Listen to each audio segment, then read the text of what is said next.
Well, good morning, everyone, and welcome again to the Summit Series. My name is Robin King, and I'm the Director of Industry Relations at Payments Canada.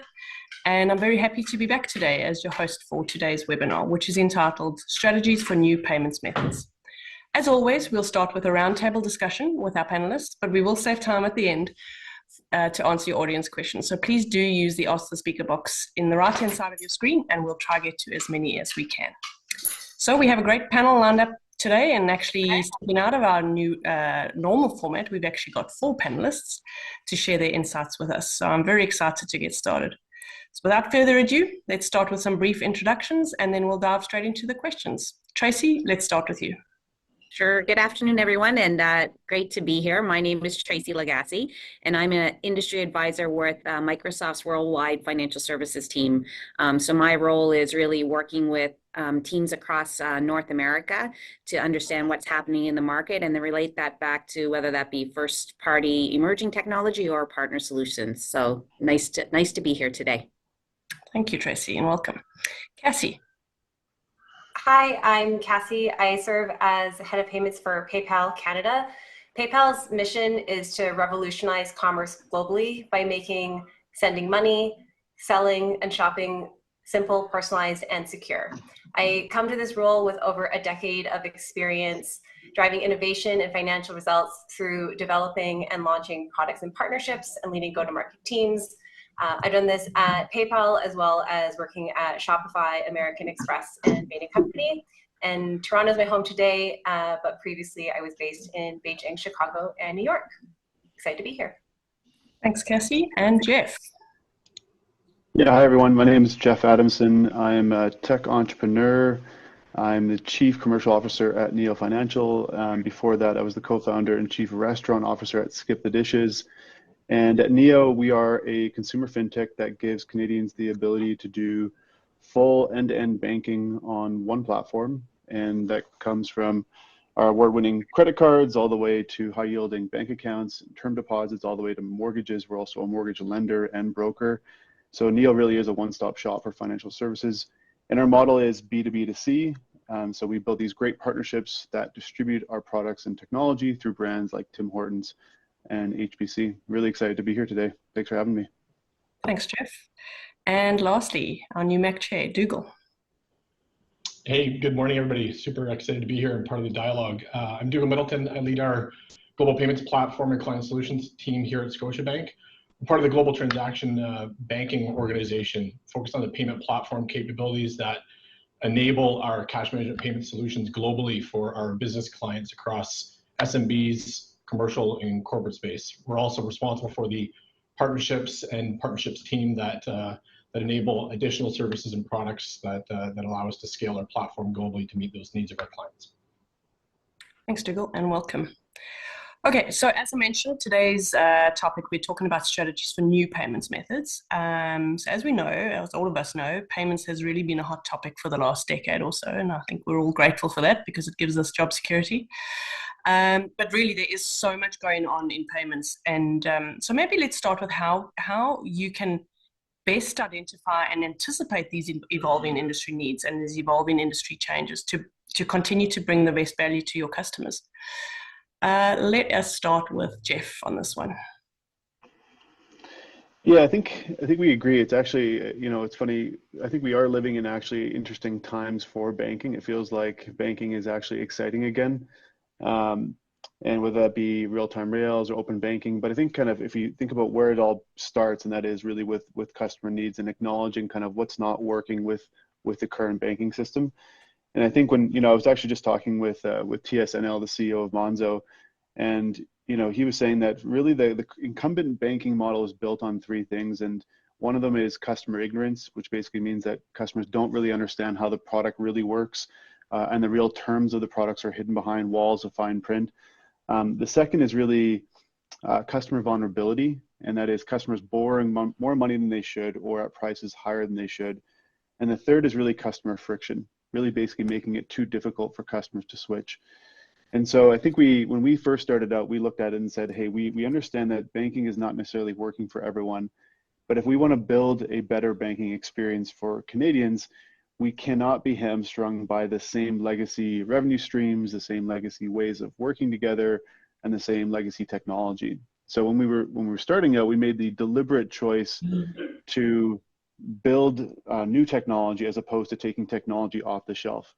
Because in our conversations with many of the people who work in the banking industry, they want to do a better job, but they're often unable to for tech reason X, Y, or Z.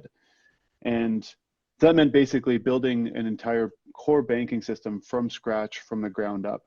So that goes from the ledger to the customer onboarding, to the actual banking products themselves. Heck, we even actually are our own in-house processor as well. So we're one of really only a couple banks globally or fintechs globally that does its own processing in-house. And that really is so that we can have the freedom and the flexibility to change the way we build products. So one example is just in terms of, okay, well, how do we combat customer ignorance?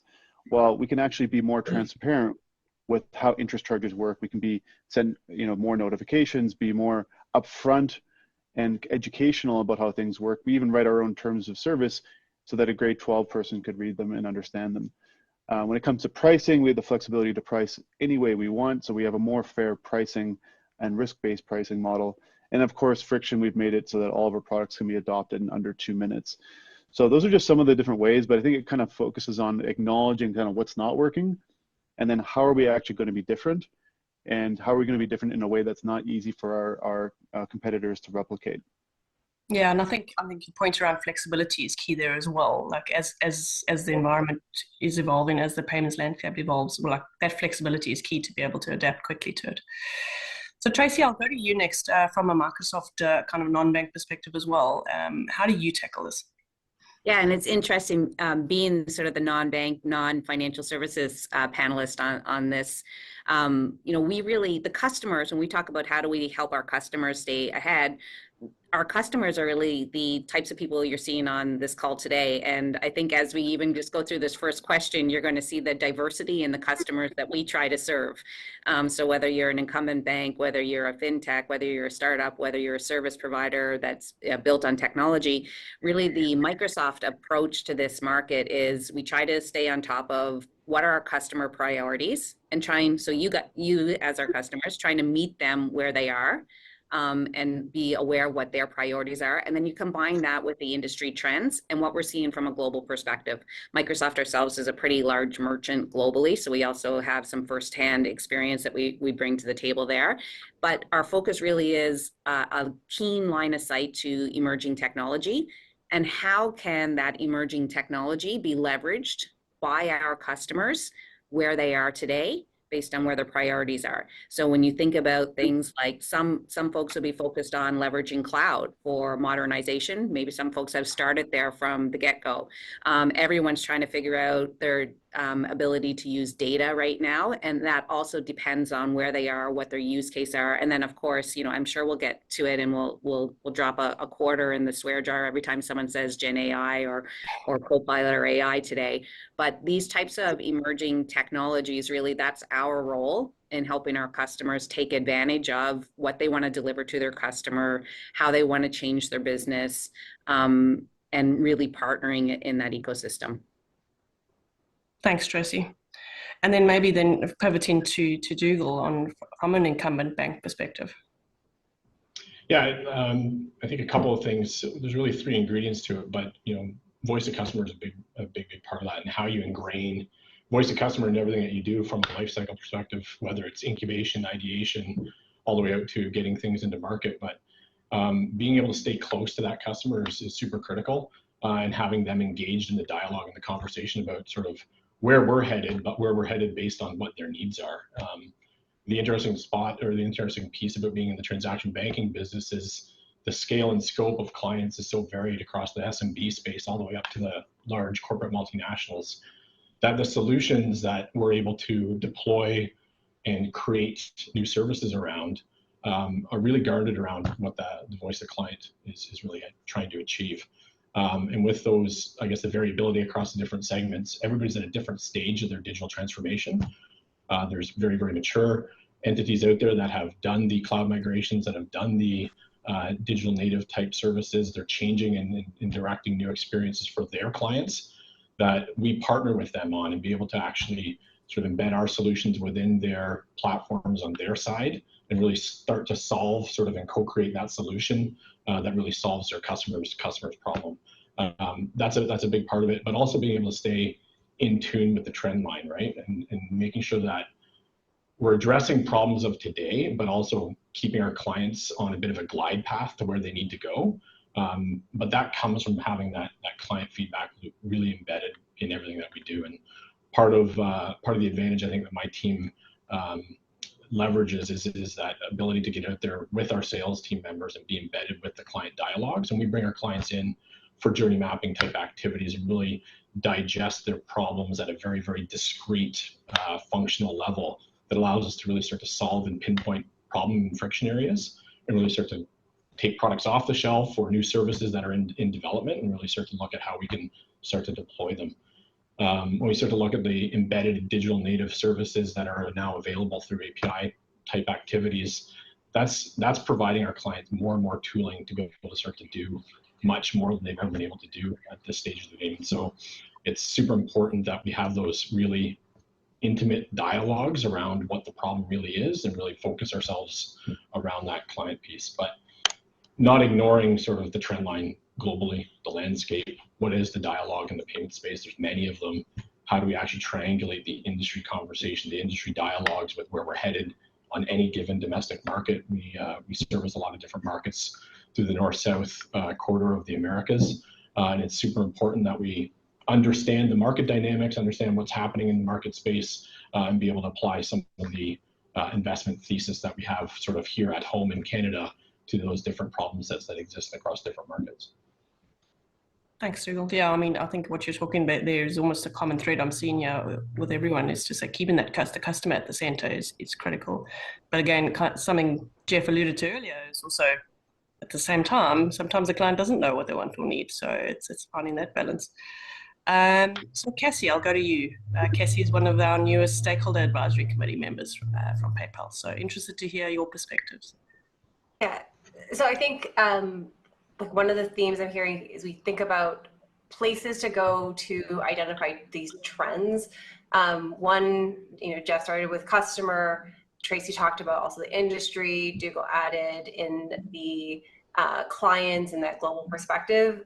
I agree with all of those. I think the layer I'll add is just looking kind of fully externally. So I think that besides reading the news or the headlines, I'm sure we all get daily digests of things that are happening in our industry. I like to use podcasts as a way to either think about beyond payments, so listening to 11FS or FinTech Business Weekly, or also just thinking completely outside of our industry, but looking at things in just tech generally. I think like Hard Fork by New York Times and Pivot by New York Magazine are two of my favorites.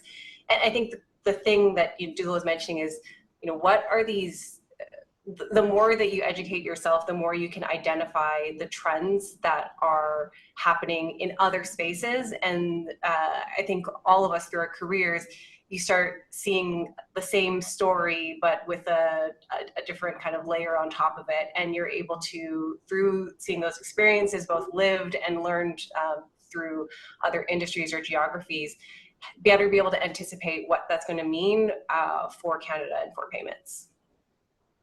Thanks, Cassie. And I think just kind of pulling on that thread a little bit, and I'll stay with you, Cassie, is given that there are so many new things coming out, like you say, every day, like there's news, that we can just look at in the payment space, and so many new payments trends and stuff coming out. How does one like prioritize strategy over novelty in this evolving landscape? That's so. How do we know to stick to what we know to be true for our strategic plan, even if our strategic plan evolves, but avoid chasing after bright shiny objects? Yeah, so I'll talk about a couple principles, and then when I hear this question, it kind of reminded me of one specific example. So I think that having both a portfolio approach to innovation as well as thinking about strategy on different time horizons is what can allow like a company to think about how they're allocating their different bets.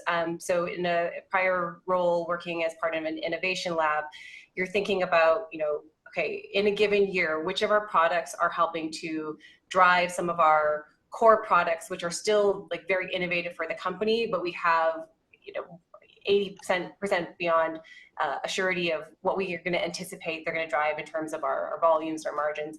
But you always want to leave space for the really out there things that are going to, in time, you'll maybe know whether they were a shiny object or whether it is something that's core to your strategy. But you do have to make that space, because sometimes it's hindsight that's going to tell you whether something was core. And doing that, that also allows you to be allocating some things that are going to be, more of your near-term strategies with those bets of like your mid and long-term horizons. I think one example that this then specifically reminded me of was probably about 5 years ago when we started seeing the NASCAR effect of all the different payment button pop up. And I think that you saw, with, yes, there's Apple Pay, and then there's Amazon Pay and Google Pay and Samsung Pay and MasterCard. I can't remember all the names of them. Visa, Express, or American Checkout, and everyone and their friend created a button. And I'm sure that each of them individually was thinking, oh, I can think about the customer value that this is going to provide, but then also it's this Me Too moment of like this shiny object that others are going to also follow. And what you ended up seeing as the first generation of this played out was actually something that was cumbersome to the merchant side of the ecosystem, probably actually driving down their conversion, and then potentially frustrating to the customer experience as well.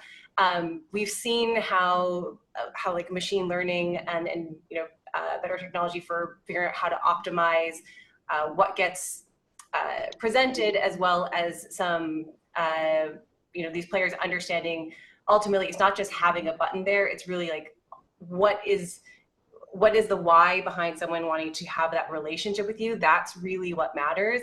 But that was one moment of seeing something that very much, even as we were living through it, I think a lot of the players it did feel like a shiny object, but then there was this question of, competitively, what happens if I'm not participating or also just not learning from these experiences? Yeah, I think that finding that balance is quite tricky, actually. That was a great example. Thanks, Cassie. Dougal from Scotiabank, how do you manage the strategy versus chase in on things? What's the cure for shiny object syndrome, right? It's hard, especially in the payment space, right? Everything seems shiny, especially with the amount of headlines that Cassie was alluding to earlier. Just you're bombarded by new stuff constantly. But I think staying true to sort of the value prop, what is that anchor point of the thing that you're going to do, and make sure that the vision has been set and established and the problem definition is sound, so that we can kind of stay true to that anchor point. But at the same point, making sure that we're agile and flexible enough to pivot where necessary, and teams have that, I guess, empowerment and ability to shift and pivot where necessary. But if it becomes a macro level decision, sort of like, is this strategy sound? Is this shiny object actually not a shiny object? It's something we should be pursuing. Being able to really assess it against the overarching vision, the strategy of what's been set. It's really, really difficult to make sure that teams in an agile environment can increment along and see sort of that North Star and stay on the bearing that's been set on the compass, so to speak. But you want to make sure that we've got enough wiggle room to do this along that bearing and still arrive at the end point that's been set without wandering too much. And I think there's a constant tension within Scotiabank to make sure that we're retaining that focus on a regular basis. But sometimes things do come up, that question, is this the right approach and the right strategy? And you have to be set up to be able to both pivot, but also accept that maybe something has come in and enabled something new that's going to displace what you're already actively pursuing and working on. Yeah. There's too much, I guess, churn in being caught up in sort of what's new and what's coming about. And if you don't anchor yourself on a strategy and a specific outcome, and distill that right down to the teams that are actually executing to make that happen, you will lose sight of things, and you will have too many things coming in at the top of the funnel and not enough capacity and throughput at the bottom of the funnel to make it all happen. So you got to make your bets. To Cassie's point, is important, but you also have to be very, very pragmatic about the fundamentals and sort of that immediate direction that you're headed in, while keeping in mind of what's around the corner and coming about. It goes back to some of the earlier conversation about where are your clients headed? What are the things that are influencing where they're going, and how are you participating to support and make sure that your strategies help enable them to get there, without necessarily zeroing in on the problems of today. You have to make sure that you're giving them that glide path to solve the problems of tomorrow and be ready for the problems of tomorrow. Yeah. Thanks, Dougal. Tracy, anything to add? Yeah, like I think, I pick up on something, Dougal, you said in there, which is this: what is a shiny object? And Cassie touched on it as well, which is, there's this, it's very tightly threaded with the concept of innovation. And so, what's a trend, what's a shiny object versus what is actually something that is here to stay? And, one of the, best examples I can really give is, and I won't talk about some of the things that I would think were shiny. I love shiny objects. I chase them frequently, being in emerging tech. But one of the, I would say, I'd be curious, the panel and maybe the audience would challenge me on, is generative AI a shiny object or not? And, I think from a emerging tech perspective, we saw when this launched, this just massive adoption. I think you guys have probably seen the numbers in terms of how excited the market was, people adopting ChatGPT, people trying to build their own generative AI use cases. It's embedded in various products. And so when I look at something like that, we saw immediately within weeks of launch, some of our larger customers developing hundreds of use cases. And I would say that would fall into shiny object syndrome. Look at all the things we can do and solve with this. And then very quickly, they went through that evolution that Dougal touched on, which is now we need to figure out, how does this align to our customer priorities? And then I think, and was it complex? Was it costly? Did it add value? And then the maturity of it came, what's actually, are we able to do? And in some customers, the stumbling block was potentially data. And you'll hear me talk about data as well a lot in almost every space in financial services, but particularly in payments. So the ability to leverage the power of some of these shiny objects really highlight it within organizations, the need to change or evolve or modernize some very fundamental things around risk management, around governance, around data strategies. And so when I think about how, I think the shiny object syndrome, if I put generative AI in that space, people are beginning to figure out, how does this add real impact in my business? How does it add real impact to my employees that work within my business? But moreover, that innovation cycle, it actually highlighted some really important things for organizations about what they need to be focusing on to take advantage of this shiny object, if it is there, and modernize their business and develop new products and services and sort of meet those broader strategic objectives.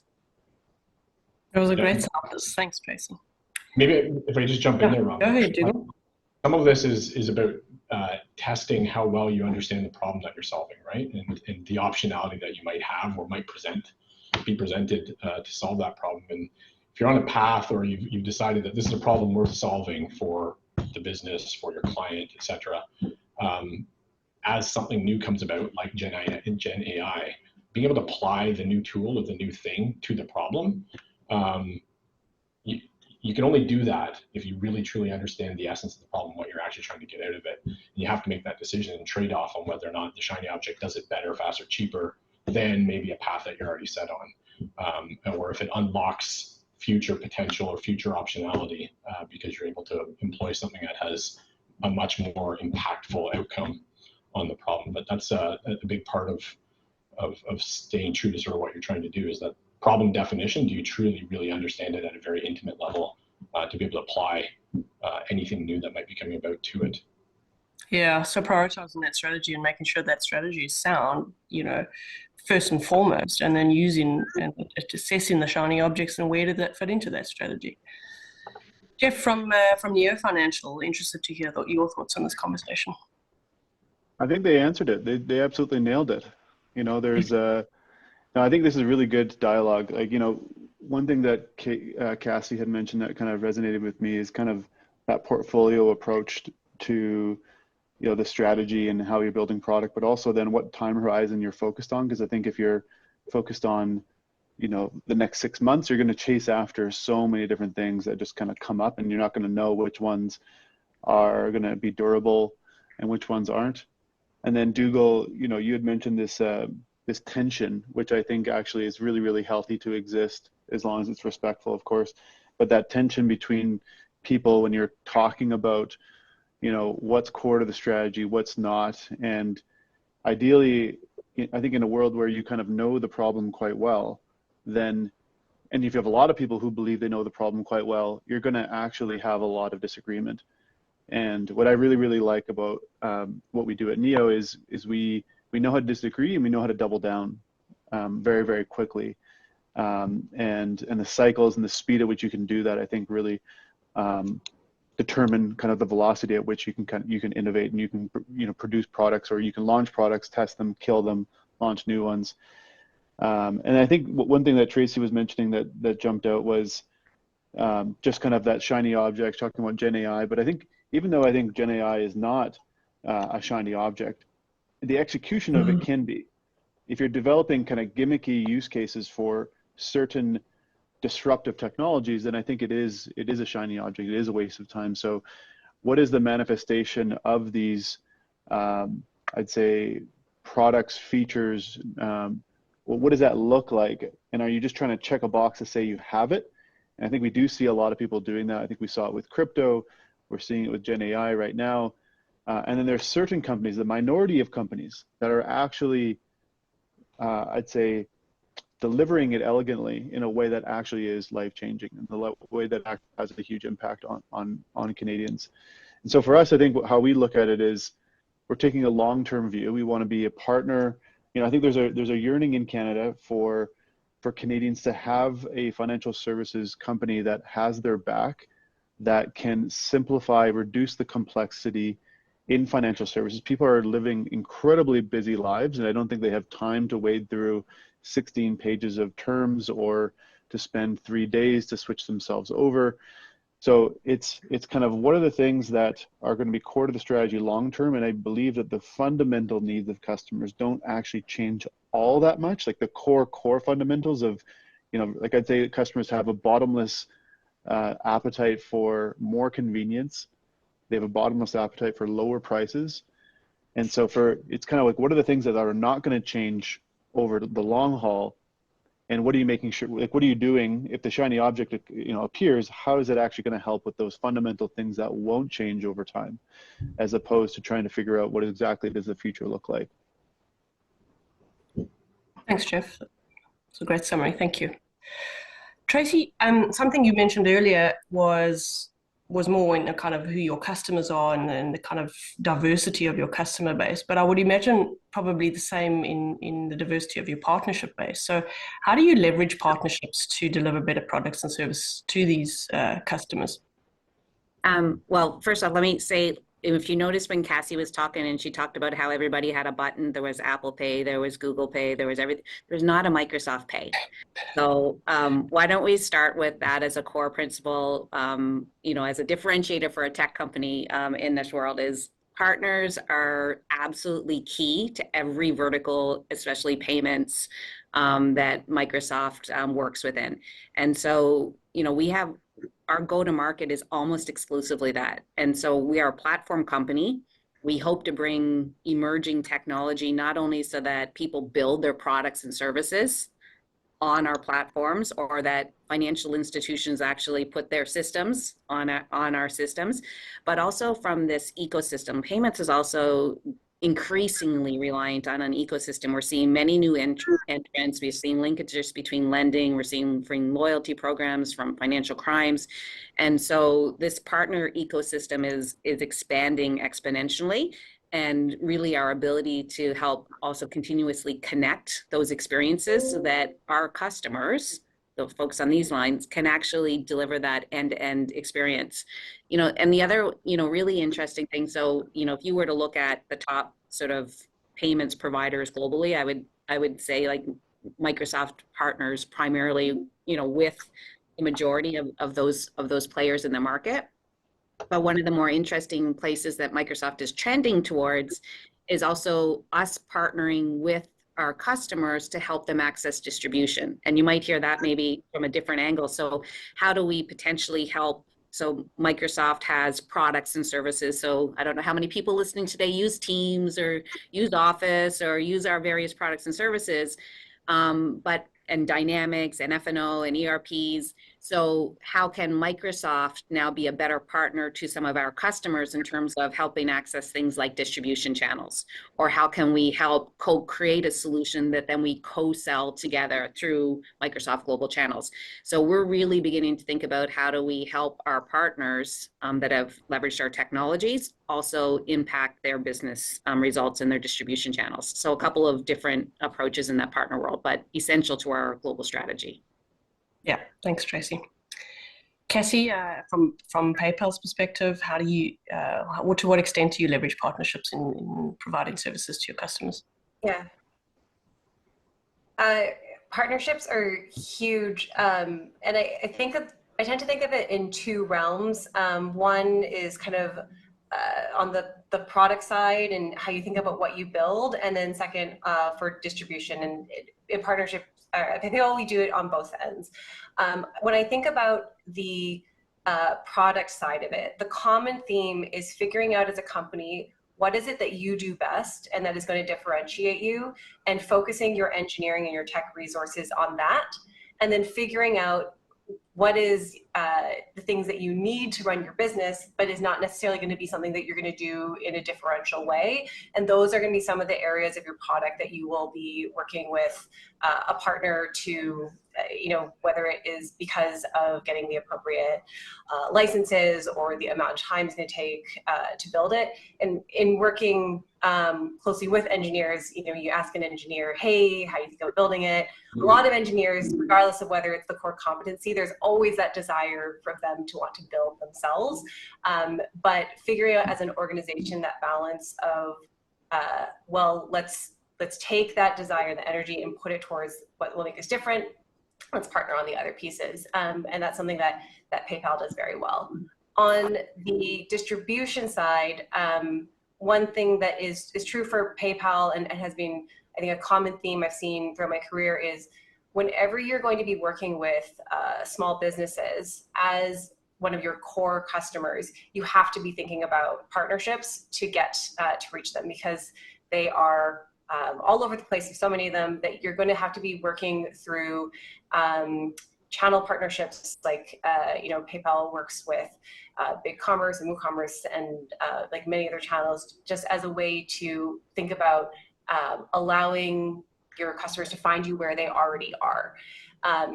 And this is thinking from a product perspective then of how do you build your product in a way that you're able to allow it to be easily integrated into other platforms in order for you to have the broadest distribution. That's key to success. And Jeff, I think you said something at the beginning about partnerships being quite critical to your business model. Yeah, I mean, I spend a lot of my time focused on partnerships, and I think that was partially because when we started out and we were thinking through, like what is our wedge into financial services in Canada, and you've got 5 or 6 companies that own 95% of the market. You can't exactly just go in a head-to-head cash burning contest with such well-established players. And so we were trying to think through, okay, well, how do we actually get to scale? How do we get to millions of customers? And where there was actually a big underservice in the market was companies that want to adopt elements of financial services and embed these into their experiences. It's awfully difficult to get that done in Canada. There really isn't any banking as a service companies in Canada, or they're very, very limited in terms of what their offerings are. And so as we were building out all of our infrastructure for our core direct-to-consumer business, we had all these different companies coming to us saying like, hey, like, who are you using for your core? Are you using Temenos or using Thought Machine? And, you know, we said, oh, we actually built it in-house. And the same thing with processing, the same thing with offering credit cards or bank accounts or term deposits. Other companies wanted to offer these or already were offering them and weren't satisfied with what they had. And so very similar to how Amazon kind of found themselves spending so much time, you know, scaling their servers and things like that. So they built AWS out for themselves, and then other people wanted to have access to AWS because they had the same problem that Amazon had. That's actually what we're seeing in financial services in Canada. There really is this AWS moment in financial services infrastructure where there has been such a pent-up demand for people who have gone to the larger banks or gone to the current fintechs and said, hey, we want to do a co-brand card, or we want to offer deposits. One example is Junior Achievement Canada. They have over 1 million Canadian youth who they teach leadership and education to. And one of the things that everyone knows in Canada, but no one wants to talk about, is the very low levels of financial literacy in Canada. And it just blows my mind that we teach children so much, but by the time they get to university, they still don't know how to operate a budget or how to save up or what does retirement mean, or, you know, how to buy a house and all these things that are so important to their success. And so we actually partnered up with Junior Achievement to actually offer Canadian youth, as part of a financial literacy program, prepaid debit products so that they could actually embed these into their modules, actually have the kids open up an account, have a debit card, have it preloaded with money, and actually teach them, hey, here's how bank accounts work, here's how cards work, and actually give them the hands-on experience. That's just one example. Another one is we're in the world of ecosystems now, where barriers between industries are falling. And at the heart of most ecosystems, if you look over in Asia or in Africa or in South America, these super apps are being built. Well, at the core of these super apps is financial services, is payments. But then in Canada, how do you embed those? And so Neo has really kind of emerged as this banking as a service player. And in banking as a service, there are so many flavors of partnerships. There's, you know, fully just kind of affiliate style partnerships. There's shared risk and shared upside and really embedded partnerships. So we've done that full spectrum, and I have to tell you, it's a lot of fun. Yeah, and I think to your point, like those partnerships, you know, this is a team effort to get to where the customer, you know, what the customer wants. Like you can't just have one or the other. So, you know, I think I read about some of the stuff that Neo is doing in that junior financial stuff, and it really is great use case for some of the stuff we're trying to achieve as an industry. And Dougal, just kind of turning to the banking side, I remember when I was in banking, I started my career in banking. That was the era where we were so scared of all these new entrants that were going to come and eat our lunch and put us out of business. But really, the mindset has shifted, and I think partnerships, even within the big banks, have become key. So keen to hear about Scotiabank's approach. Yeah, I think it's to some of the earlier points made, like the digital ecosystem has evolved and matured to such a state, and the players that are participating have evolved to such a state that the creation of value is happening in so many different places that from a banking perspective, for us to be able to create value for our customers, we can't go it alone. And it really is a bit of a team sport, and being able to find those partners that can help us achieve the strategies and achieve those North Stars that we've set, but also augment maybe the product shelf with some add-on adjacent capabilities that we just simply can't get the capacity or the investment to do ourselves, or we'll never be able to do it as good as a given partner who's been focusing on it for, you know, a decade type thing. It's some of these things you'll never catch up to. So you're better off to be able to partner, because ultimately the client has identified a need and a problem that they need solving for, and we're not necessarily equipped off the shelf to do so. But to Jeff's point too, in terms of the banking as a service realm and the ecosystem evolution, we're really focused on making sure that we're identifying ways that we're going to participate in those ecosystems. And it might not be just partner up with somebody to be able to yield a given product. To Cassie's point, how are you participating in the ecosystem to take advantage of some of the distribution economics that can happen, but also be able to get the services out there into the clients and ultimately make it easier for you to be banked and make it easier to bank with us by way of those partnerships. That's a big part of it. And I think Tracy was touching on some of this too, is the third layer of this, beyond the product build by partner type paradigm, beyond the distribution side of things, is the enterprise partnerships. Who are those infrastructure type providers? Who are those enterprise grade partners that we need to procure and be able to do two-way type business with, to make sure that we can respond to market demands and build out the right foundations and some of the core capabilities that we need to be able to actually participate in the new digital ecosystem as things continue to evolve. And so that's a big part of it. Really view a lot of those as big enablers. We've done a lot on the customer experience side of things. We're well known for the Scene+ partnership, but that is now starting to evolve beyond just a loyalty program for the consumer, right? There's a lot of great consumer experiences that get driven out of the Scene+ loyalty program. But on the merchant side, it's starting to take hold with some of the partnerships that we've been able to take advantage of there, in terms of being able to deliver merchant value by way of what was historically a loyalty program geared to the consumer space. So being able to kind of think end to end with our partnerships and make sure we're looking at the whole value chain, both sides of the transaction, so to speak, and look at how we can deliver value with an appropriate partner to do so. So before we get to audience questions, I'll see a few have come through already. I'll just end off with this one last question for all of you. Maybe just give me 1 or 2 minutes synopsis on what do you think the biggest opportunity in payments is right now, and how are you preparing for it? Dougal, I'll stay with you for this one.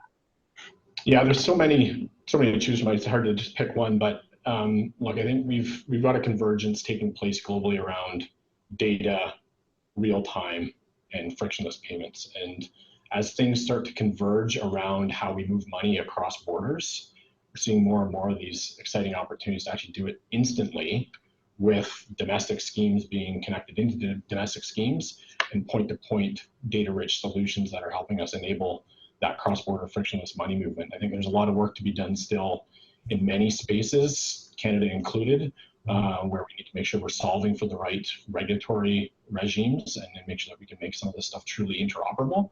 But that to me is probably the biggest thing that's on our mind in terms of how that cross-border space is. Again, we're right there in terms of on the cusp of greatness in terms of what's possible now, with a lot of things that are taking place around the data standards, the faster payments, and all the interoperability conversations. Exciting stuff. Jeff, what about you? The biggest things you focused on? Yeah, I think there's a lot coming. I mean, we haven't talked about, real-time rails and what that's going to do, but I think there's some interesting things there. I think even on the ability to make the rail data rich. And so as a payment comes in, there can actually be additional fields attached. It doesn't need to be necessarily a flat file.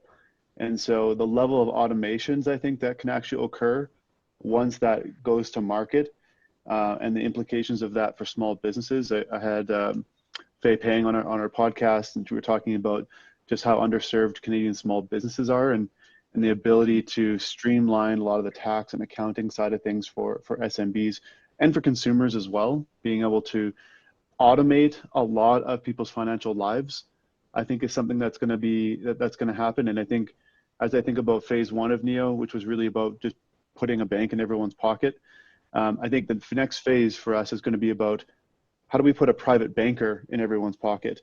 And so you can have that private banking experience that is really kind of limited to the 0.1, 0.5% of Canadians, and give that to the masses, and allow someone or something like Gen AI to actually start simplifying a lot of this complexity for Canadians.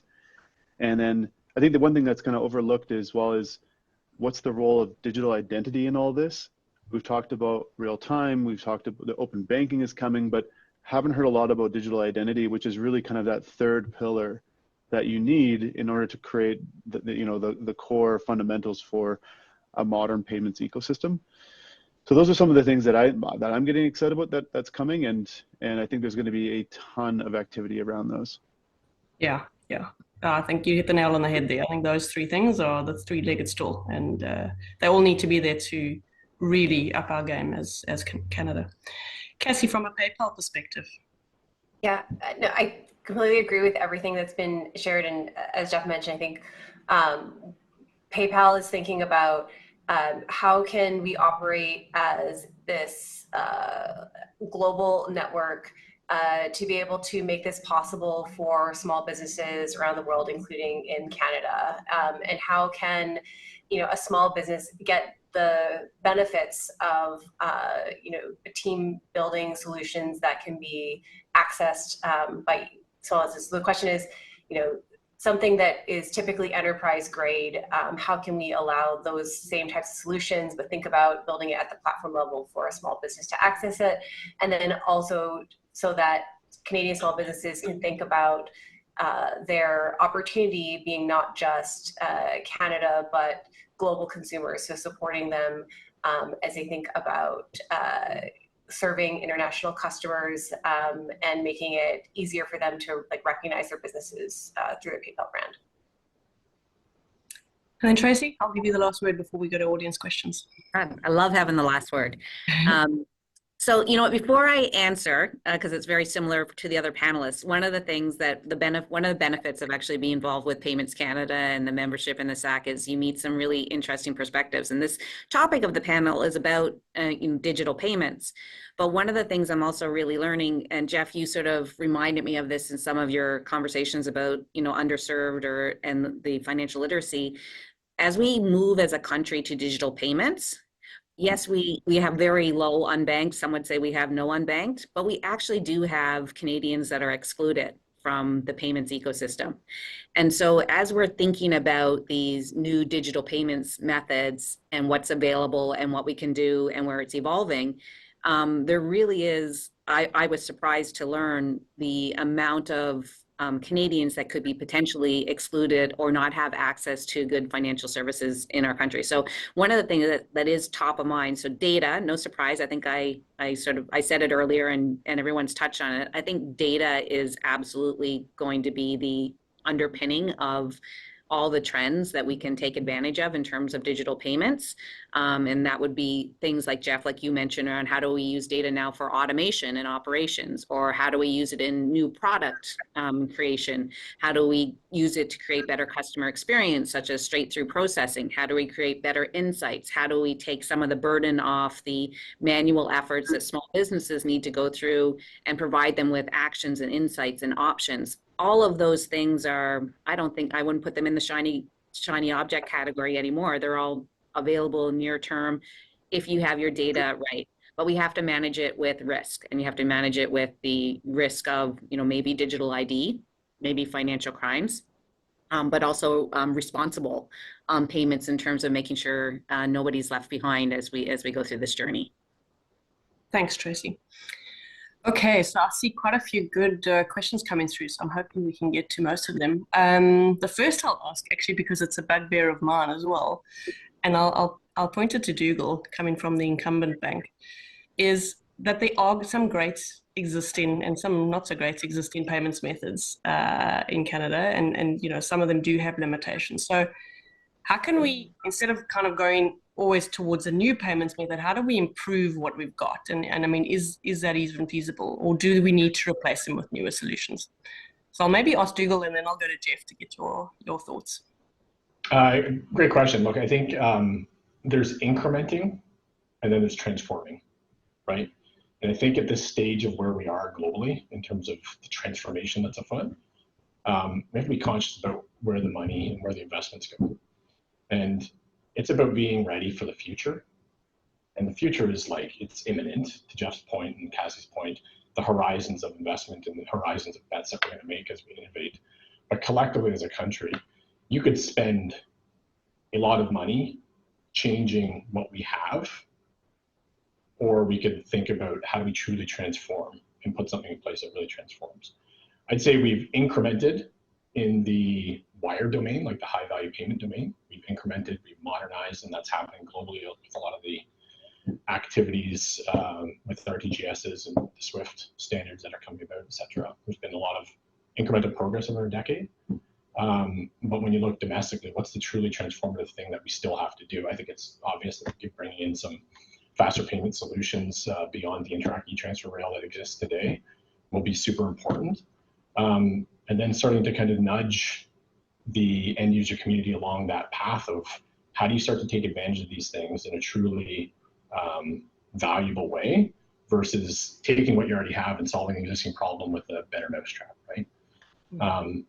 There are some things in our existing ecosystem that probably just need to be put on the shelf and turned off, and others that are worthy of some incremental investment to get them to a bit of a better state. But I think it's really about balancing that. Are we transforming or are we incrementing? Yeah. Thanks, Dougal. Jeff, anything to add? Yeah, I mean, it's tough to, when you're dealing with existing payment methods, it's a lot more challenging to change them than I think it is to come up with new ones. I mean, they both have challenges, but I'd say the current, I think, vested interests of all the people who are involved in the existing payment infrastructure, you know, you can kind of build on top of what they have and what they want. But there's a lot of layers to go through. I mean, it's very challenging dealing with, you know, all the banks, the networks, the processors. So I think a lot of people will have challenges, you know, making those work. A kind of interesting example of doing that though is basically BNPL on credit card. It's something that we do. I've seen a few other fintechs, I think globally, do this as well. But it's giving people that BNPL functionality on cards. And so that's kind of one example, but I think what's going to be interested is with real-time payments in Canada, you know, is there going to be a lot more bank-to-bank activity where there isn't really a network involved and it's really just through the payment rails, and then you're kind of cutting out a lot of the people involved in the value chain. But then again, a lot of Canadians do like things like rewards. So I think that, you know, you're not going to be able to have 3% on gas and grocery if you're using kind of like a debit style experience that's kind of purely bank to bank. But I'd be interested actually, just even from, if Cassie could talk a little bit about BNPL, is just kind of how PayPal is thinking about BNPL now, kind of now that some of the hype is come down, but it's still sticking around, it's still durable, like what she thinks about the future of BNPL, specifically for Canada. Yeah. So I think that I've seen BNPL in different iterations. Like American Express had launched Pay It Planet, which was their version of basically kind of creating a BNPL-like experience, but after the transaction. Obviously, Shopify has Shop Pay installments in partnership with Affirm. And then PayPal has, I think the thing that I've really loved coming to PayPal is just the breadth of options that PayPal has. Yes, it has Pay in 4. It also has PayPal Credit, which is separate from credit card solutions, as well as having debit card solutions. And it really varies by the market.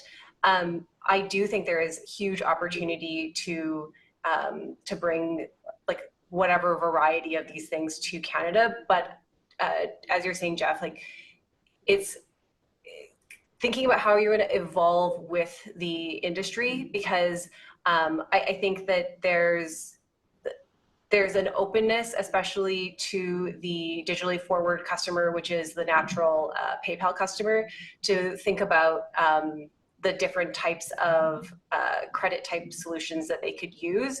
And like PayPal has seen very positive reception to both their Pay in 4 and PayPal Credit solutions in the markets where they've launched. And it's like a positive impacts on both the consumer and the merchant side, because the great thing with PayPal solutions is that from the merchant perspective, it's still incorporated into the same system that they're used to for their general payments acceptance. So very, very positive on this.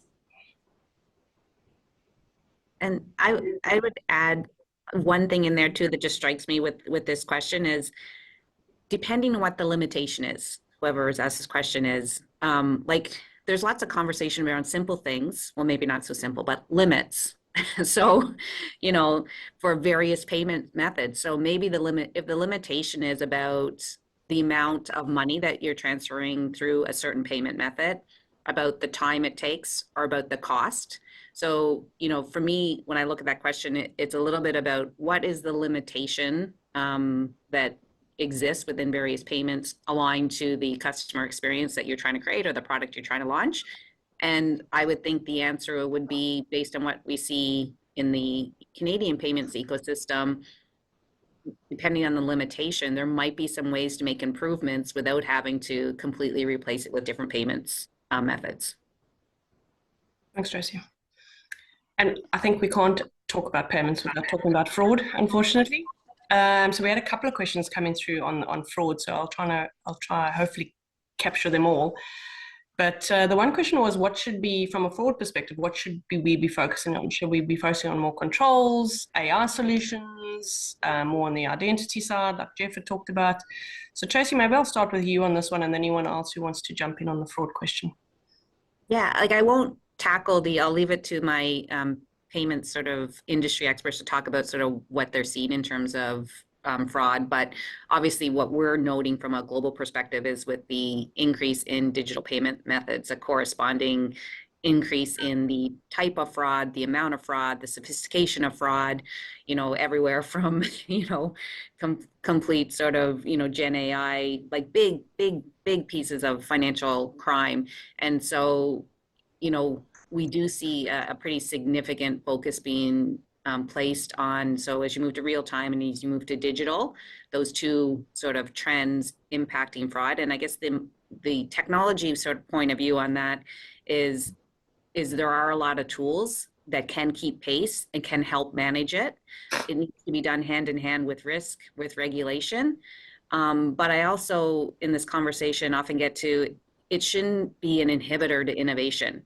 So somehow we have to, learn to change the wheels while still driving the bus, because fraud and bad actors are using these technologies and are advancing very quickly. And our ecosystem, our players, our stakeholders need to advance just as quickly.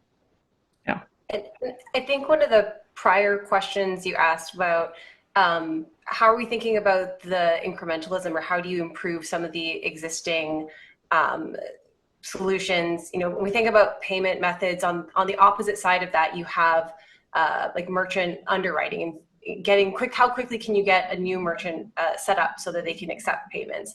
And that's one of the areas where we've seen a lot of improvements, and there's still a lot more to improve on. And a lot of things we talked about and what we're excited about is going to have, better data, better digital systems. If you think about digital identity, a lot of ways that we can improve that underwriting process. But every step of the way, when you're going to be making these types of changes, you're always yourself going to be thinking about, how is this going to introduce fraud into my system? But as Tracy is saying, this can't prevent you from doing it. But as you think about how you bring these products to market, building in the testing or building in the scaled rollouts, because as much as you want to think you can think like a fraudster, there's always going to be some way that you are going to not anticipate the way in which a change is going to be hit with fraud. And so I think I've seen companies that are being very innovative are being able to incorporate the balancing of this innovation with how they test so that they can combat fraud along the way. Well, thank you. Thanks for that, Cassie. Unfortunately, we couldn't get to all the questions. I'd hope to talk a little bit about cross-border and some of the regulatory impacts on that and cross-border convenience, but unfortunately, we don't have the time today. So I'll put in a plug for the summit, because I'm sure we'll talk about it at the summit. So with that, I just want to thank all the panelists for joining me today and sharing your expertise. It's been actually a really good discussion, really interesting discussion, and I hope the audience found it as well. Given the number of questions we had, I think they were really engaged. So thank you for that. And as I said, we'll continue this discussion at the summit, which is sooner than you think. It is taking place on May 29th to the 31st at the Beamfield Centre in Toronto. So if you haven't registered yet, please make sure you do so. Everyone that is on the line today will receive a promo code for a discounted rate for registration if you haven't registered yet. So we do hope to see you there in May. Thank you again, everyone and the audience, for your time today, and have a great rest of your day.